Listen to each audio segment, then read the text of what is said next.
Hello दोस्तों, good morning, नमस्कार। मैं अमित कुमार पाल स्वागत करता हूं आपका आपके अपने ही यूट्यूब चैनल जिसका नाम है मैथ्स क्लासेस बाय अमित पाल सर। और पिछली क्लास जो हम लोगों की चली आ रही है सिंप्लीफिकेशन की, मैंने आपसे बताया था नंबर सिस्टम के जिस तरह से टॉपिक्स थे और उनमें आपने देखा होगा कि 22-23 लेक्चर्स मैंने बनाए। ठीक उसी तरह का हिसाब किताब ऑलमोस्ट सिंप्लीफिकेशन का भी जाने वाला है, क्योंकि इसमें भी पार्ट्स बहुत सारे हैं, चीज़ों को समझना है और हर एक चीज़ इंपॉर्टेंट है। प्योर अर्थमेटिक का बहुत बड़ा रोल होता है आपकी मैथमेटिक्स में, उसको ध्यान रखते हुए इन सारी चीज़ों को ध्यान देते जाइए। और आगे की जो बातचीत है उसमें हम लोगों को क्या चीज़ ऐड करनी है, मैंने जो पिछला लेक्चर था उसके हिसाब से क्वेश्चंस टेलीग्राम चैनल पे अपने डाले हुए हैं, उनको देख लीजिएगा, विजिट कर लीजिएगा। बहुत ज़्यादा बेटा इसमें बहुत ब्रॉड प्रैक्टिस करने की आपको ज़रूरत नहीं है, ठीक है ना। जितना चीज़ें आपको दी हुई हैं उतना काफ़ी है, उनको देख लीजिए और आराम से आपको चीज़ें समझ में आ जाएंगी। और अगर नहीं समझ में आता है तो एक आध बार वीडियो को रिपीट करके ज़रूर देख लीजिएगा। अब देखिए यहाँ पर क्या है, अगली बातचीत जो आ रही है वो हेडिंग देखिए क्या है। वो हेडिंग है हमारी ascending and descending order of fractions, ascending and descending order of fractions। फटाफट हेडिंग ले लीजिए और इस हेडिंग के अकॉर्डिंग हम लोगों को पढ़ाई करनी है आगे। असेंडिंग और डिसेंडिंग ऑर्डर हिंदी में क्या कहते हैं? आरोही। पूरी बात लिख देता हूं, इसी चीज की हिंदी लिख देता हूं। भिन्नों का आरोही तथा अवरोही क्रम। अवरोही क्रम। अब सभी स्टूडेंट्स की बात मैं नहीं कर रहा हूं, लेकिन यहां पर तमाम सारे स्टूडेंट्स ऐसे होंगे जिनको इस बात में भी कंफ्यूजन होगा कि आखिर आरोही और अवरोही कभी कभी कंफ्यूज कर जाते हैं, है ना। तो देखिए इस चीज को समझिएगा। लाल किले की प्राचीर से प्रधानमंत्री झंडारोहण करते हैं। क्या करते हैं? झंडे का आरोहण करते हैं। और झंडा आपने देखा होगा नीचे से चढ़ते चढ़ते ऊपर जाता है। यानी आरोहण का मतलब होता है किसी भी चीज को नीचे से ऊपर ले जाना। और यही चीज असेंडिंग में आप समझें, अगर थोड़ा सा स्टाइल में हम इसको लिखें असेंडिंग, तो असेंडिंग क्या हो रहा है? चढ़ता हुआ क्रम, ठीक है। और इसी तरह से डिसेंडिंग, देख रहे हैं ना, नीचे आने की बात करता है। तो नीचे आने की बात कर रहा है, कौन सा ऑर्डर है आपका? ये है आपका डिसेंडिंग ऑर्डर। तो डिसेंडिंग अवरोहण, अवनमन, अवनयन, है ना। तो हमेशा अब की बात होती है तो ऊपर से नीचे देखने की बात होती है। ऊपर से नीचे, ऊपर से नीचे देखते हैं, अवनमन कोण बनता है। ऊपर से नीचे आना अवरोही क्रम बनता है। तो अवरोहण माने ऊपर से नीचे आना। तो डिसेंडिंग का मतलब होता है अवरोही, अवरोही। और असेंडिंग का मतलब होता है आरोही।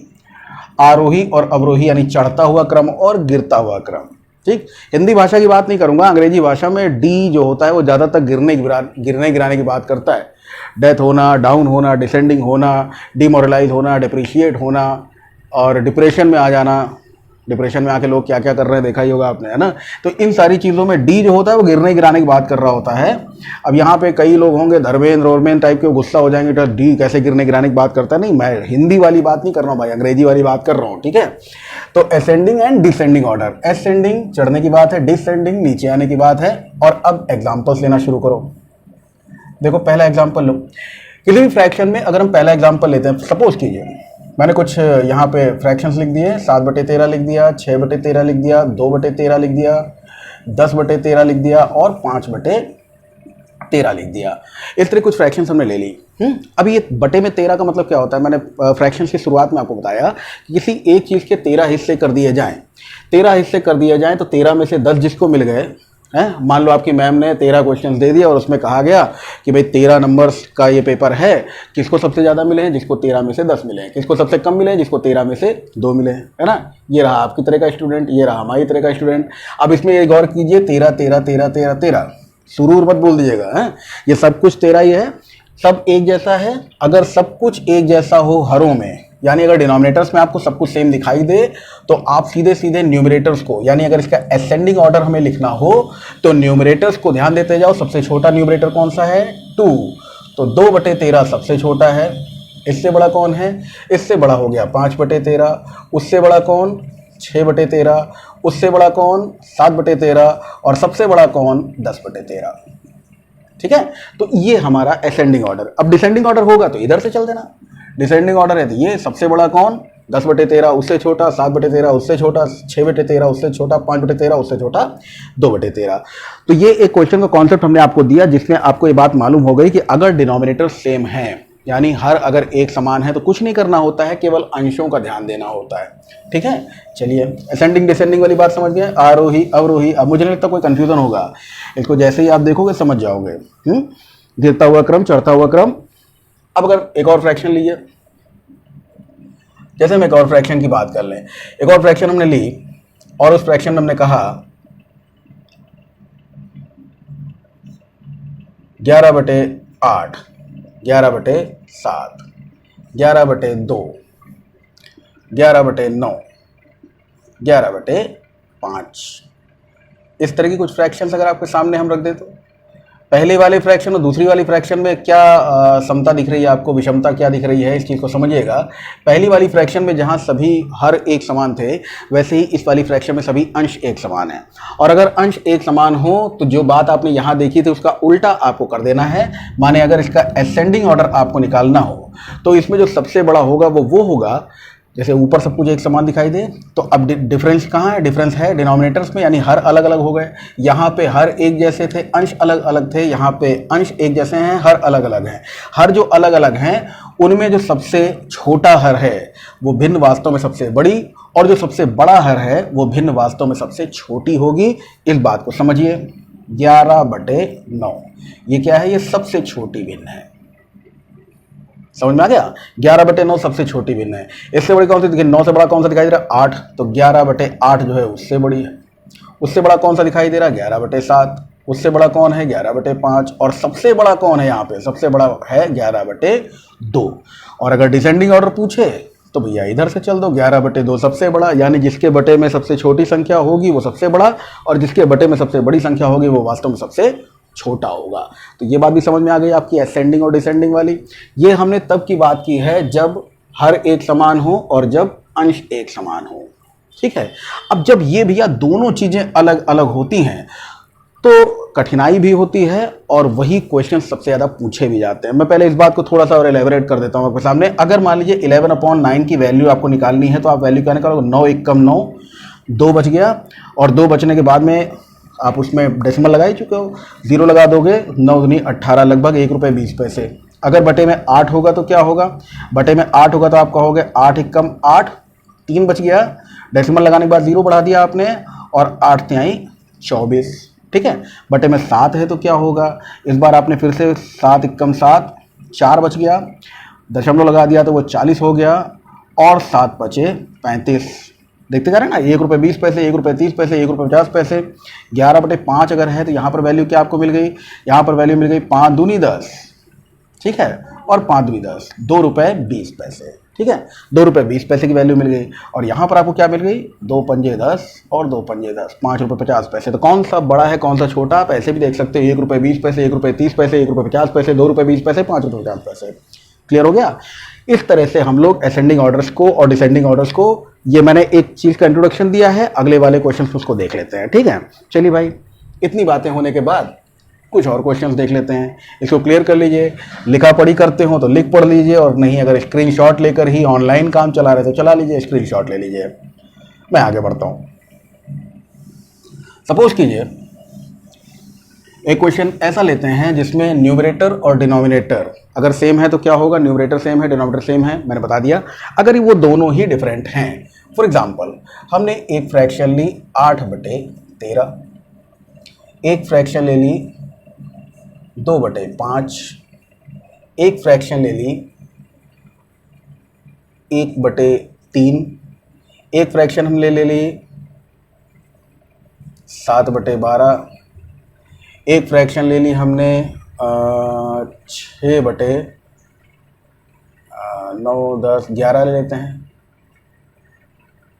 6/12 काफी, ठीक है, 6/11 सब अलग अलग है ना भाई, हाँ सभी कुछ अलग अलग है, यही देखने में मज़ा आता है।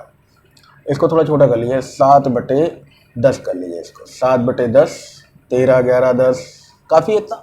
देखिए जरा क्या है, यहाँ पर सारा हिसाब किताब आपको अलग अलग दिखाई दे रहा है, डिफरेंट दिखाई दे रहा है। अब आपको अचानक अगर जज करना पड़ जाए कि साहब कौन सा बड़ा है कौन सा छोटा, कई चीज़ें हैं भिन्नों में जिनको हम लोग बहुत ही आसानी के साथ समझ सकते हैं।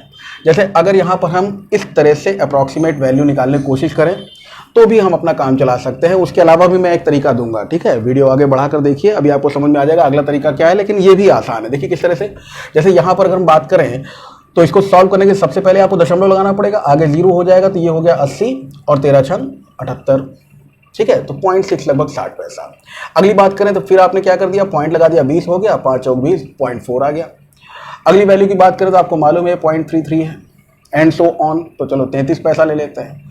ये कितना है तो 0.7, और ये कितना है तो हमने यहाँ पे पॉइंट लगाया, पॉइंट लगाने के बाद आगे 0 हो गया, और 11 पचे 55 यानी 0.5 के आसपास है। पूरी बात शीशे की तरह साफ हो गई होगी, कौन सा बड़ा कौन सा छोटा। दशमलव कन्वर्ट करने के बाद हमको तुरंत ये बात पता चल रही है कि 7/10 जो फ्रैक्शन है वो सबसे बड़ी फ्रैक्शन है। यानी अगर हमको इसको असेंडिंग ऑर्डर में लिखना है तो असेंडिंग ऑर्डर हमारे पास में कौन सा आ रहा है, 33 पैसा सबसे छोटी वैल्यू, 0.33 वाली। उससे बड़ी वैल्यू कौन सी भाई, उससे बड़ी वैल्यू हमको मिल रही है 40 पैसा। उससे बड़ी वैल्यू कौन सी मिल रही है, तो उससे बड़ी वैल्यू मिल रही है हमको 50 पैसा। उससे बड़ी वैल्यू 60 पैसा, और सबसे बड़ी वैल्यू मिल रही है हमको 70 पैसा, ठीक है। तो इस तरह से इन वैल्यूज को लिखने के बाद इन डेसिमल्स को रिप्रेजेंट करने वाली फ्रैक्शंस कौन सी हैं उसको देखते जाइए। इसको हटा दिया भाई हमने, ठीक है, पूरी तरह से साफ कर दिया है। असेंडिंग डिसेंडिंग ऑर्डर में जितनी बात मैं आपको बता रहा हूं इतनी बात से आगे कहीं कुछ पूछा जाने वाला है नहीं। अगर दो भिन्नों के बीच में कंपैरिजन करना हो तो बहुत ही आसान है, बता दूंगा अभी, लेकिन पहले इसको देखें। तो 0.33 रिप्रेजेंट कर रहा था किसको, 0.33 रिप्रेजेंट कर रहा था 1/3 को। 0.4 रिप्रेजेंट कर रहा था किसको, 2/5 को। 0.5 रिप्रेजेंट कर रहा था किसको, 6/11 को। 0.6 रिप्रेजेंट कर रहा है किसको, 8/13 को। 8/13 था, पॉइंट लगाने की वजह से हमने 0 बढ़ाया था। और 0.7 रिप्रेजेंट कर रहा है किसको, 7/10 को। असेंडिंग ऑर्डर बेटा ये रहा, डिसेंडिंग ऑर्डर ये रहा है। बहुत ही अच्छा तरीका, इस बात को ध्यान रखिएगा। कंफ्यूजन और समस्या कहाँ होगी बताता हूँ आपको। जब आपको डेसिमल में आपने निकाला, कहीं 0.6 मिल गया और आगे फिर कहीं 0.6 मिल गया, ठीक है, तो अब आपको आगे बढ़ना पड़ेगा। जैसे यहाँ पे हमने अप्रॉक्स वैल्यू 13/78 ली थी, अभी भी 2 बाकी है। सपोज करो आगे कहीं 3/5 दिया हुआ होता तो 3/5 दिया हो, 8/13 दिया हुआ हो, ठीक। अब यहाँ पे कंफ्यूजन क्या बना, हमने पॉइंट लगा के 0 लगा दिया और 5 छंग 30 हो गया। और यहाँ पर क्या हुआ, पॉइंट लगा के 0 लगा दिया और 13 छंग 78 हो गया। अभी भी आपके पास समस्या आ गई ना। लेकिन ये एग्जैक्टली 0.6 आप कह सकते हो 0.60 है। एग्जैक्टली आप इसमें क्या कह सकते हो, 0.60 है। लेकिन इसमें क्या हुआ, आगे वैल्यू 2 बच रही है, एक्सक्यूज में, हाँ। तो देखिए यहाँ पे क्या है, ये है 0.6 और ये है 0.60। अब इसमें आपको मालूम है 60 पैसा है, लेकिन यहाँ पे भी 2 बचा हुआ है ना, तो अगर आप इसके आगे 0 बढ़ाओगे तो 13 कम 13 यानी 61 पैसा। इस तरह से कुछ कंपैरिजन आगे लेने पड़ेंगे। अब सपोज कि ये 3 फ्रैक्शन ऐसे ही हो जाएं, पॉसिबिलिटी बहुत ज़्यादा नहीं कि ऐसी मुश्किलें आएंगी बेटा, लेकिन आ सकती हैं। आ सकने वाली बात अगर की जाए तो ऐसे देखो कि अगर मान लो 2 फ्रैक्शन में हमें कंफ्यूजन हो रहा है ना, 8/13 और 3/5 में, तो डिनोमिनेटर को सीधे क्रॉस मल्टीप्लाई कर लो, डिनोमिनेटर को उधर भेज देना। 5 × 8 40 और 13 × 3 39। 39 छोटा है, 40 बड़ा है, तो 8/13 जो होगी वो 3/5 से बड़ी फ्रैक्शन होगी, ठीक है। 2 फ्रैक्शंस का कंपैरिजन बहुत ही आसान है, बड़े प्यार से इसको कर सकते हो। चलो खैर, समझ गए बात को। डिनोमिनेटर को उधर भेजना है किन्हीं 2 फ्रैक्शंस के बीच में, जैसे इन दोनों के बीच में बड़ा कौन छोटा कौन, ये बात अगर आपको देखनी है तो एक सिंपल सी बात ध्यान रखिएगा कि डिनोमिनेटर को उधर भेज दीजिए। 8 × 10 80 और 13 × 7 91। 91 वाली बड़ी है, 80 वाली छोटी है, ठीक है, देख लीजिए। अब अगर मान लीजिए कुछ और करना चाहते हैं आप, तो वो भी रास्ता आपको बताया था। देखिए क्या है, इन सारी फ्रैक्शंस में ये बात तो सबको समझ में आ गई है ना। असेंडिंग डिसेंडिंग ऑर्डर भी आपने देख लिया, कौन सा बड़ा है कौन सा छोटा है, इसकी फोटो खींच लीजिए, जैसा भी समझे। मैं दूसरा रास्ता यहाँ से दिखाता हूँ आपको। आप इन दोनों के न्यूमरेटर और डिनोमिनेटर्स का डिफरेंस ले लें। डिफरेंस कैसे लेंगे, 8 × 5 = 13, 5 का डिफरेंस दिखाई दिया, 2 और 5 3 का डिफरेंस, 1 और 3 2 का डिफरेंस, 7 और 10 3 का डिफरेंस, 6 और 11 6 × 5 = 11। तो 5 3 2 3 5 का डिफरेंस आपको दिखाई दिया। सब में देख लीजिए आप, यही डिफरेंस है ना। तो ये 5 का, 3 का, 2 का, 3 का, फिर 5 का, ये आपको डिफरेंसेस दिखाई दिए। इन डिफरेंसेस का एलसीएम ले लीजिए, इन सभी अंतरों का लघुत्तम ले लीजिए, एलसीएम ले लीजिए। तो 5 यानी 15 दूनी 30 एलसीएम आ गया। अब ये जो डिफरेंस है इसको डिवाइड कीजिए एलसीएम से, और जो मिले उसको केवल न्यूमरेटर मल्टीप्लाई कीजिएगा। जैसे 5 को अगर इससे डिवाइड कर रहे हैं 30 से, तो क्या मिल रहा है, 5 छंग 30, ठीक है, 3 दाहम 30, 2 15 हम 30, 3 दाहम 30 और 5 छंग 30। केवल न्यूमरेटर मल्टीप्लाई कीजिए और देखिए जरा वैल्यू क्या मिली, 8 छंग 48, 2 दाहम 20, 15 एकम 15, 7 दाहम 70 और 6 छंग 36। ठीक है, ये सारी वैल्यूज पे गौर कर लो। सबसे छोटा कौन दिख रहा है, 15, और 15 को रिप्रेजेंट करने वाला फ्रैक्शन कौन सा आपको दिखाई दे रहा है, तो 15 को रिप्रेजेंट करने वाला फ्रैक्शन है 1/3। पहला दूसरा तीसरा, पहला दूसरा तीसरा, सबसे छोटा कौन, 1/3। ठीक है, फिर 15 से बड़ा कौन, 20, 20 को रिप्रेजेंट करने वाला 2/5। फिर देखो उससे बड़ा कौन, 36, 36 को रिप्रेजेंट करने वाला 6/11। फिर उससे बड़ा कौन, 48, 48 को रिप्रेजेंट करने वाला 8/13। और सबसे बड़ा कौन, 70, 70 को रिप्रेजेंट करने वाला 7/10। उम्मीद है ये बात आप सभी लोगों को समझ में आ गई होगी, है ना। बहुत ही आसान सा तरीका है बेटा, इस चीज़ को जान लीजिए और ध्यान रखिएगा। तो डेसिमल में कन्वर्ट कर सकते हो या डिफरेंस लेकर एचसीएफ और एलसीएम निकाल के आप इस तरह से कर सकते हो। मैं एक बार प्रोसेस रिपीट कर दूं, जो एलसीएम है निकालोगे आप किसका, डिफरेंसेस का, न्यूमरेटर और डिनोमिनेटर का जो डिफरेंस है उन डिफरेंसेस का एलसीएम निकालिए। एलसीएम निकालने के बाद में डिफरेंस को एलसीएम से डिवाइड कीजिए, जैसे 30/5, 30/3, 30/2, 30/3, 30/5, और जो मिलेगा उसको केवल न्यूमरेटर मल्टीप्लाई कीजिएगा। न्यूमरेटर और डिनोमिनेटर दोनों में नहीं, केवल न्यूमरेटर मल्टीप्लाई कीजिएगा और ये पूरा सीन आपके सामने क्लियर हो जाएगा। जो संख्या मिलेगी वो रिप्रेजेंट कर रही होगी, उसका रिप्रेजेंटेशन बिल्कुल वैसा ही होगा। सबसे बड़ा रिप्रेजेंटेशन किसका है, 70 का, तो सबसे बड़ी फ्रैक्शन 7/10, जो कि उधर से दूसरी फ्रैक्शन है।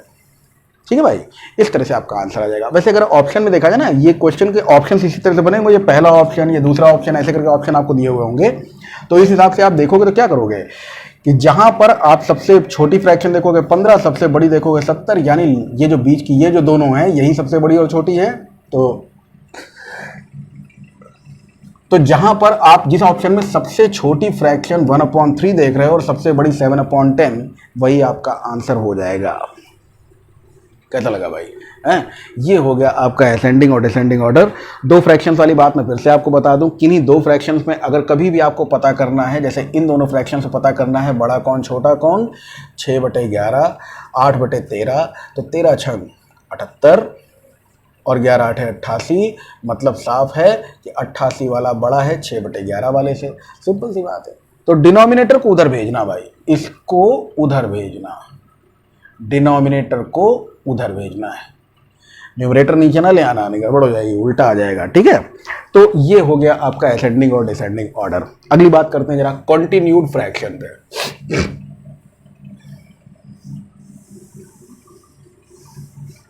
इसका ड्यूरेशन कितना हो गया मैम, देखिए जरा।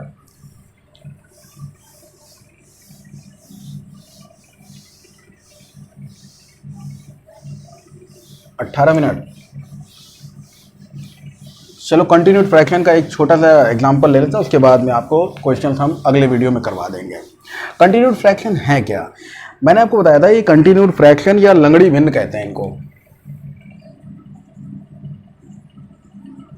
कंटिन्यूड फ्रैक्शन, हिंदी, शुद्ध हिंदी तो इनकी होती है वितत भिन्न, देशी भाषा में इनको हम लोग बोलते हैं लंगड़ी भिन्न।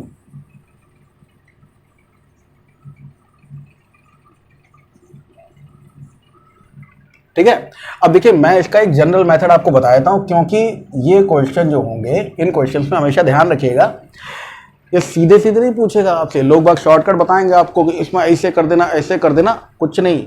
यहाँ पे अगर क्वेश्चन इस तरह का सिंपल सा होगा, 1/2 + 1/2 + 1/2 + 1/2, तो हाँ भाई शॉर्टकट लगेगा, यहाँ नंबर ऑफ टर्म्स गिन के कुछ लोग शॉर्टकट बनाए हुए हैं, लेकिन बंदा क्वेश्चन चेंज करके आपको दे देगा तो कहाँ तक आपको शॉर्टकट याद रहेगा? 1/2 + 3/1 माइनस 2/1 + 4/7। लीजिए लगाइए कोई शॉर्टकट, इसको भी कर देता हूँ 3। अभी लगेगा कोई? सब अलग अलग हो गए, प्लस माइनस और हो गए, कुछ नहीं लगेगा। इसलिए एक सिंपल सा मेथड ध्यान रखिए, हमेशा आपको कन्वर्जन्स करते जाना है। ब्लू कलर वाला मार्कर इसमें ले लेते हैं।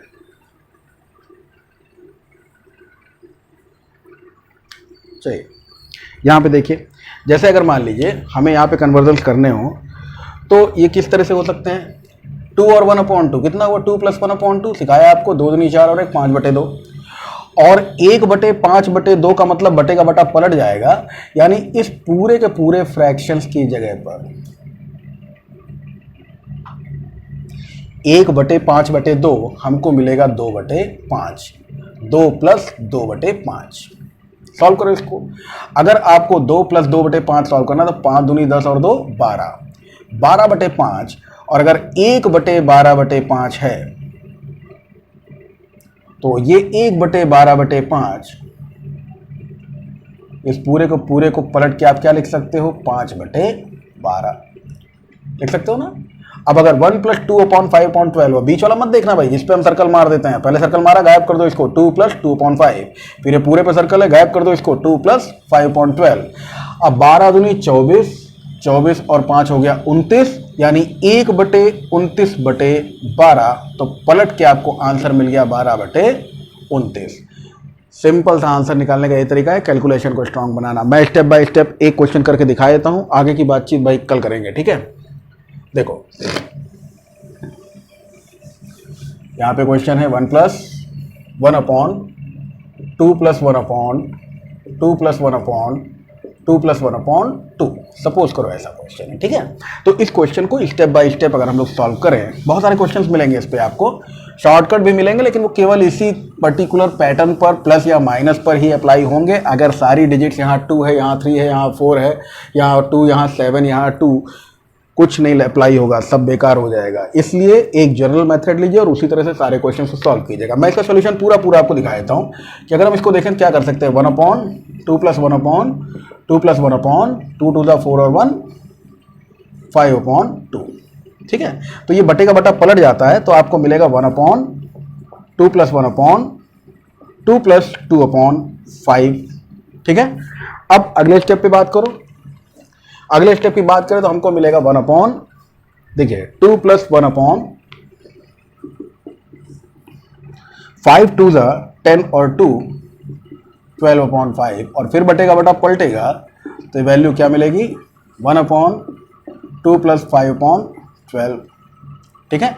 फिर पलटो इसको, 1/12 दूनी 24 और 5, 29/12, और इसका मतलब फिर बटे का बटा पलट दो तो 12/29। अब ये हमने पूरा रिटर्न में लिखा है, इतना टाइम ना हमारे पास में एग्जामिनेशन में रहता है और ना ही हम ऐसे करेंगे, हम तो बस ऐसे ही करते चले जाएंगे। ये है 5/2, पलट के लिख देंगे 2/5, ये वाला स्टेप मिल जाएगा, ठीक है। फिर हम करेंगे 5 दूनी 10 तो 12/5 और पलट के लिख देंगे 5/12, ये स्टेप मिल जाएगा। फिर हम करेंगे 12 दूनी 24 और 5 29, 29/12, पलट के लिख देंगे 12/29, ये स्टेप मिल जाएगा। इसी तरह से अपना आंसर्स निकालिएगा, ठीक है। कल क्लास में इसको लेते हैं, आगे बढ़ाते हैं। आज के लिए इतना ही, थैंक यू।